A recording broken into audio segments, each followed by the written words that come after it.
Hello and welcome back. So in this Sneako stream, he invited lots of mega big YouTubers, and at this point in the stream they're talking about race and difference and immigration and how problematic these things are or are not. Now I'm going to give my perspective, of course. I'm going to wade in and let's have a look right now. Earlier, Destiny was saying that we couldn't tell what races the people on this call were. And it was in the context of that I said, are you fucking kidding me? Of course, we can identify the races of the people on this call. I said, though, earlier, if you remember, I said that it is complex. I said identity is complex. Identity is complex because that which is identifying is the mind. The mind is complex. There is something so much more simple that we can identify with that would eradicate most problems, if not all. Speak on that in a second. And people have different levels of identity, and different identities have I have to come in again. Yes, people have different levels of identity. Isn't that already an issue? You see, it's not about the identities in and of themselves, no. It's about the level of attachment to said identities. That's what causes problems. I mean, identities are just labels. Labels in and of themselves do not hurt, do not quarrel. So the Nike label doesn't have beef with the Adidas label. They're just things. These arbitrary labels are also just things. But the extent to how much we identify with the labels, that's what causes certain emotions, certain thoughts, and that's where the conflicts arise. Different levels of salience. You have an ethnic identity, you have a racial identity, a national identity, your religion is part of your identity. People are complex. A black person is not just black. A black person could live in a particular region and have a regional identity, and they come from a certain country in Africa and have a certain tribal. A black person isn't just black, a white person isn't just white, but there is something that we all are. This is always missed. This is why I'm coming in on these podcasts. It's complex. And the point is, it's not to say we're talking about concepts here. And for the record, I'm not suggesting that any of these guys are into spirituality or really go as deep as I do. So I understand. The more diverse a society is, the more the potential for conflict there is. If you have a group of 10 people... Yes, so the more diverse a society is, the more likelihood of issues, because there's way more identities flying around, way more people not understanding what they truly are. So they're defending all of these identities as if they are their own. Whether it's defending where you live, this is my postcode. Defending your nationality, this is my nationality. Even though nations are just arbitrary, right? Someone just drew on a land and said, yeah, this is a nation from this point forward. But prior to that, it was still the same land. So that's the issue there, right? The amount of identities that we are defending loses self, seemingly loses self. Like, what am I really? That's the question that nobody's asking. And they all look the same, and they all are the same. The possibility for conflict will be reduced dramatically. If you've got 10 people, and one of them believes in God, and one of them doesn't, and one of them's a Muslim, and one of them's an Indian, and they're all different races, and they're all different genders, the possibility for conflict is greater. Now that's... No. Again, this is why I'm waiting in on these podcasts. I'm coming for everybody. You see, I, for example, am not a Sufi Muslim, and I'm not so-called Pakistani. Yet I know a Sufi Muslim Pakistani who I get along with just fine. Why? Because we both understand the deep self. We understand that we are not fundamentally our labels. We understand that.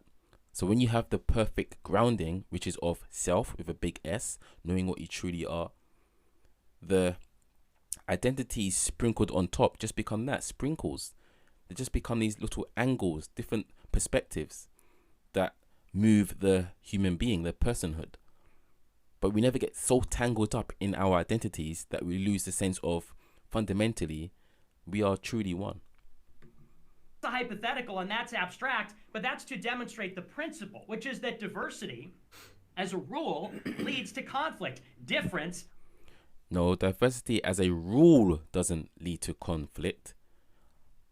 Strong identification to various identities leads, and attachment to various ideologies leads to conflict. It's not difference in and of itself. No. Like, for example, the sun is different to the moon, but they're not in conflict. They work together. You wouldn't say they're in conflict. Okay. With our human minds, we have the ability, which is amazing, to identify strongly with something or less with that thing.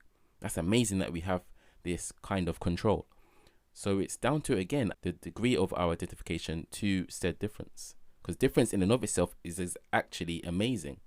Difference in and of itself is the whole reason that we can even exist. There needs to be a sense of this and that, here and there. There needs to be a sense of difference. Colors. On a deepest level, all of this is illusory, but there needs to be a sense of difference. So difference in and of itself is actually life. Otherwise, you can't even experience. Difference in and of itself is not problematic.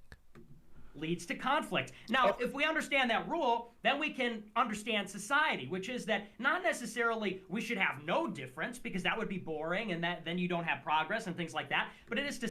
True. No difference at all would be boring and would be no need for progress.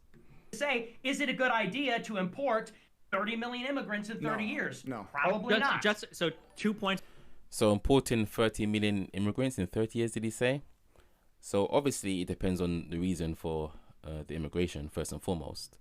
You know, why are they choosing to leave their country? Is it because of a war that the country that they are going to started, for example? So that's when the politics gets into things. But again, people in and of themselves are not the problem. Especially if there's enough space in the said country. If there's not enough space, then yeah, it's problematic and it doesn't make sense. But people in and of themselves are not the issue. Again, it comes down to, have to go high level as always, the type of person that is in a community. Because there could be a community of super diverse people, but they can all understand that fundamentally speaking, we are all an extension of source of pure consciousness. And that in and of itself is beautiful, because we are all expressing as unique angles of this single source. That's amazing. That creates the progression. That creates the inventions, because we bounce ideas off of each other and we have different needs on the physical plane of this body. So again, in and of itself, immigration isn't bad. No. If it's too many in a lot in a short space of time, then yeah, you need to create stability for the people already in the country, obviously. And if it's literally too many for a country, then of course that's bad. But I'm just coming from the perspective of the people in and of themselves. They are not the issue. So let's do this hypothetical: a country of just immigrants. Yeah, let's say nobody's on this island, right? And people from all around the world, 1 million, go and live in the island. If all those people living on the island understand true self, they're going to get on just fine. Versus a country, let's say, that's lived or existed for 200 years and everybody is the exact same race. Just because they're the exact same race doesn't mean there won't be issues such as class issues, monetary issues. That divide is very big as well. Religious issues again of even sports teams. Like, people fight over sports teams.